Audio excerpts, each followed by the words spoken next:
Allora, buongiorno a tutti, grazie di essere qui presenti. Abbiamo deciso di indire questa conferenza stampa per sciogliere qualche dubbio e qualche curiosità su tutte le cose che si sono scritte, che leggete sia nei quotidiani e anche nei social ultimamente. Innanzitutto volevo ringraziare il 32% delle persone che ci hanno dato fiducia nella tornata elettorale di metà maggio, e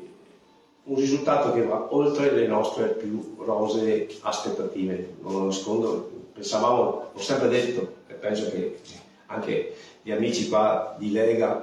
e di Cantiere, saluto anche gli amici di Forza Italia che non sono qui presenti a questa conferenza stampa, sapevamo fin da subito che il competitor maggiore sarebbe stato l'attuale sindaco Omar Rabirato. Sicuramente pensavo di arrivare a quei numeri invertiti, cioè noi a 2.3-2.4, lui a 3.000 circa, ma evidentemente siamo stati un po' baciati dalla fortuna e questa faccia, diciamo, che è ancora ben vista e ben gradita all'elettorato algirese. Vi ho chiamato qua principalmente, lo ripeto, perché abbiamo preso una linea da sempre, da quando è iniziata la nostra campagna elettorale, per quella di parlare di programmi, parlare con la gente, di stare in mezzo alla gente, di portare avanti il nostro messaggio e soprattutto di non rispondere a tutte quelle provocazioni, quelle cattiverie che da circa 10 giorni avete visto sui social specialmente. Mi riferisco naturalmente a quello che è successo la serata di lunedì sera, dopo la conferma dei voti che arrivavano dal seggio numero 2 alle 20:40 circa, che leggendo i numeri ha confermato che il nostro competitor sarebbe stato l'attuale sindaco Omar Rabirato. 5 minuti dopo è iniziata una campagna diffamatoria, veramente, lo dico, cattiva nei miei confronti, sia a livello personale ma anche a livello di coalizione, okay? Che hanno fatto sì che fosse ancora più rafforzata la linea che abbiamo deciso tutti quanti di non rispondere a nessuna provocazione. Io nel mese e mezzo di campagna elettorale non ho mai parlato né del sindaco né di altri competitor che hanno partecipato alla tornata elettorale di metà maggio, proprio perché abbiamo sempre detto che ci incarniamo su quel famoso roll-up che abbiamo anche sul pacchetto lì in galleria, dove ci sono 3 parole chiavi che sono per me il Vangelo: rispetto, la passione e il cuore. E anche in questi giorni, dove ho dovuto frenare i miei supporters alle provocazioni che arrivavano, ho sempre detto: mi raccomando, la linea è questa, si va avanti su questa linea qua. E per adesso diciamo che non abbiamo mai risposto e andiamo avanti per la nostra strada. Per quanto riguarda il confronto con Lega Ambiente, lo dico, il 16 maggio sera noi ci siamo trovati come coalizione. Immediatamente abbiamo fatto una tavola e siamo andati a calendarizzare tutti gli incontri che in questi giorni si susseguono in maniera incessante. E soprattutto siamo stati ancora una volta capillari nel nostro territorio, inteso proprio come territorio esteso, perciò in primis le frazioni, e ringrazio tutti quanti i cittadini delle frazioni che hanno dato quel plus al nostro risultato elettorale, da Cavannella, Mazzorno,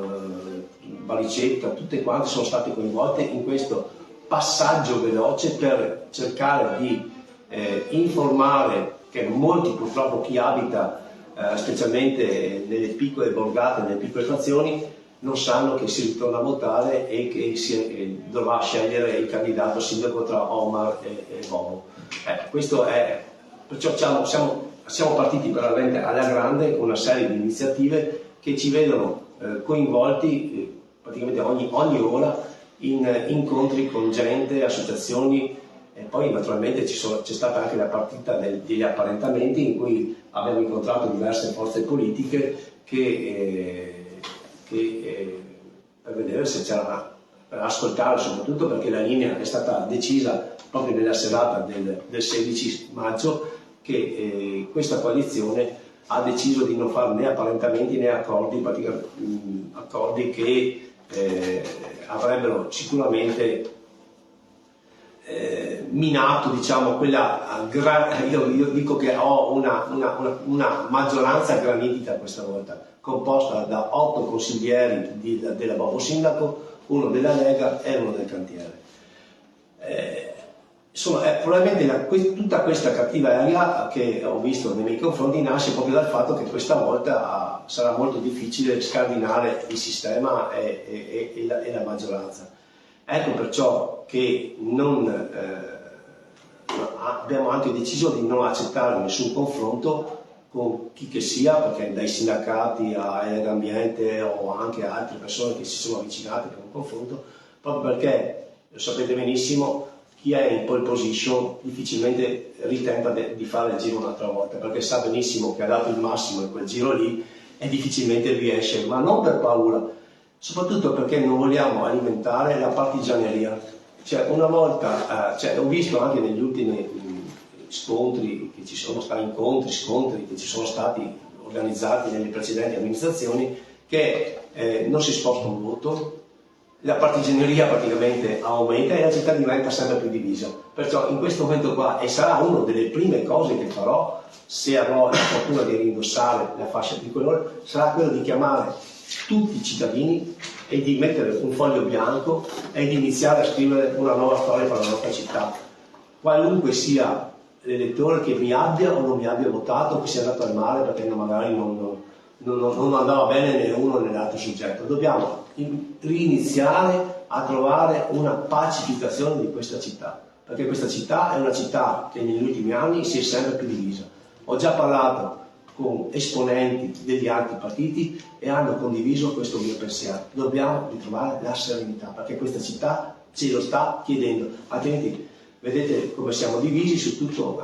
Questo è quello che mi sento di dire, perciò non ci sarà nessun incontro con Legambiente. A Legambiente avevo già detto nella serata del 16 che non era disponibile a nessun confronto. Loro hanno forzato la mano sotto il mio punto di vista, perché naturalmente il responsabile Legambiente è molto amico di Omar Babirato, inutile che ci nascondiamo, e hanno tentato di giocare di forza. Io naturalmente ormai ho i capelli grigi, le spalle grosse, vado avanti per la mia strada. Se vinco, bene, ma se perdo, perdo con dignità. Adesso cedo la parola a Federico Simoni, perché tutto quello che state leggendo, tutto quello che l'altro mio competitor sta proponendo, alcune cose siamo stanchi di ascoltare bugie. Vi posso solo dire una cosa, e chiudo con una cosa molto importante per i cittadini di Agri. 2 anni fa all'attuale sindaco è stata offerta una possibilità di aprire un cinema ad Agri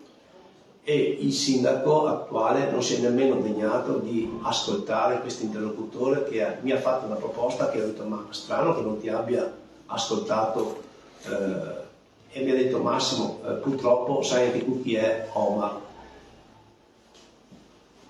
Solo per farvi capire anche la differenza nel modo di approccio che